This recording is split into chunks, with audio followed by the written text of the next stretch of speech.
যে আমি গান গাইবো এবং সেই গান কেউ শুনবে না, এই কেন? ব্যাপারে আমি অনেক বেশি অভ্যস্ত। এটাই হয়ে আসছিল। আসছে। কত বছর এটা তুমি ফেস করেছো যে গান গেয়েছো লোকে হুম। শোনেনি?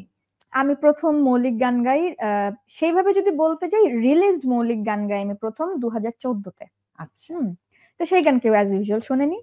অ্যান্ড প্রথম মৌলিক গান আসলে আমরা গেয়েছিলাম 2013 তেই বলতে হবে, কারণ ক্লোজ আপ ওয়ানের যে রিয়ালিটি শো সেখানে সবাই প্রত্যেককে একটা করে মৌলিক গান দেয়া হয়, বাট আনফরচুনেটলি আমাদের ওই সিজনটাতে আমাদের কারোর গানের রিলিজ হয়নি।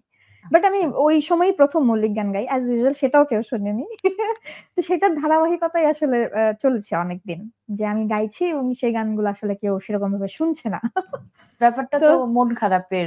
আমার মন খারাপ খারাপও একদমই হয়নি। হয় না। না, আচ্ছা। আমার কাছে স্যাটিসফ্যাকশনটা অনেক বড় জিনিস, যে আমার এটা ভালো লাগে কিনা।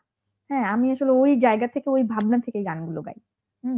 মানে হয় না যে দর্শক এই ধরনের গান চাইছে বা দর্শক এই ধরনের গান শুনতে পছন্দ করে, আমার এই ব্যাপারগুলো কখনোই মাথায় থাকে না।